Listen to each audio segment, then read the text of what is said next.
A suicidal standoff comes to a peaceful end thanks to the incredible skill of a long-range sniper. Away from him if it's possible.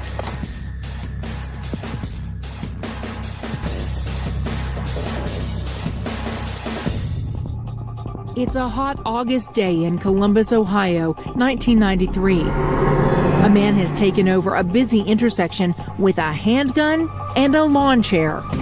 Officers secure the area, blocking off the intersection as local TV news crews roll tape. The Columbus Police SWAT team and then Sergeant David Wood arrive at the scene. Gunman Douglas Conley is threatening to kill himself after being dumped by his girlfriend.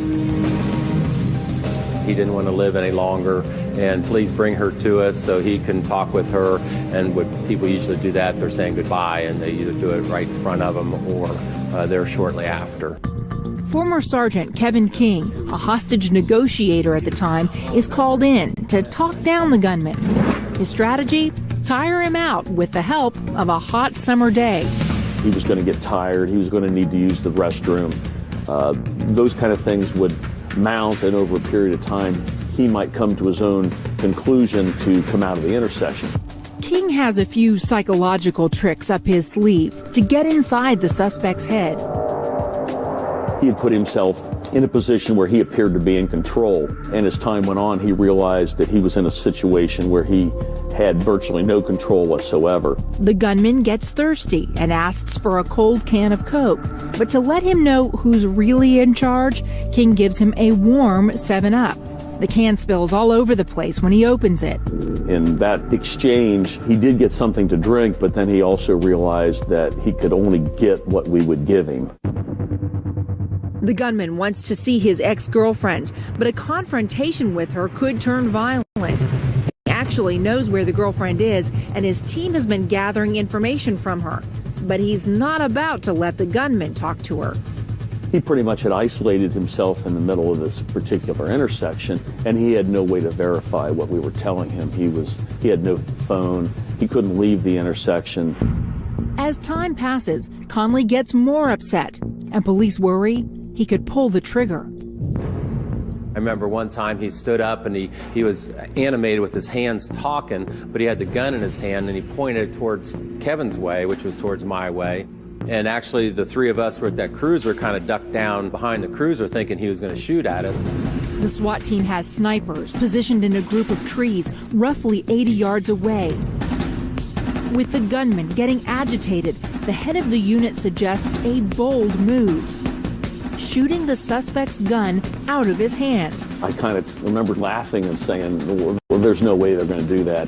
We've never even discussed something like that. The three of us that were set up there at that time unanimously said, yes, it can be done. SWAT team member Mike Plumb, since retired, is one of the most accurate marksmen in his unit at the time. He and his fellow officers are trained to hit a bullseye the size of a dime from 100 yards away. You had to hit a 95 percentile. This is with a pistol and a rifle. And if you missed, you're out. Mike's a crack shot. He could shoot the eye out of a canary at a couple 100 yards. If he said he could do it, we knew he could do it. The circumstances are almost perfect for Plumb to pull off the daring move.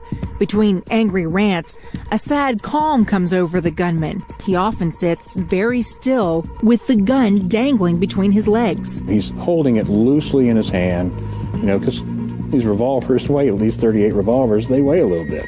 And he's out there for 2-3 hours hanging on to this thing. With his knowledge of ballistics, Plumb can even predict where the shrapnel from Conley's gun will go, away from the gunman. If I hit it right where the cylinder snaps into the front of the frame, the shrapnel from the bullet is going to be absorbed by the rounds and inside the cylinder.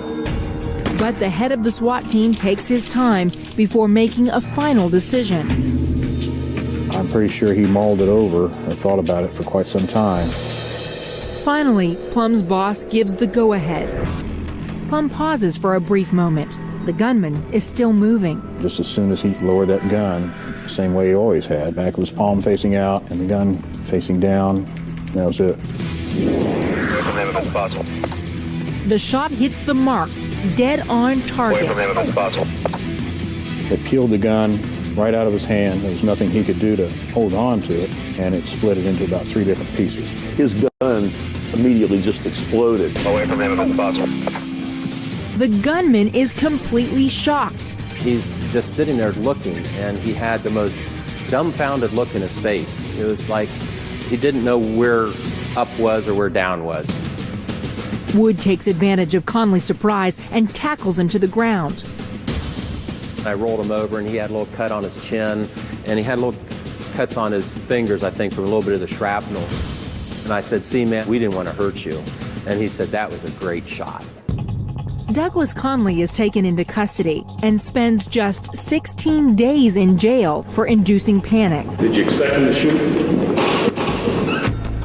Sniper Michael Plumb's perfect shot is all over the news.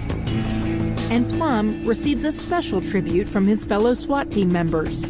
They surprised me with the pieces of the gun, wired them together as best they could, and mounted it on a plaque and put it on the wall here. And I always called it ice water in his veins. Nothing bothered him.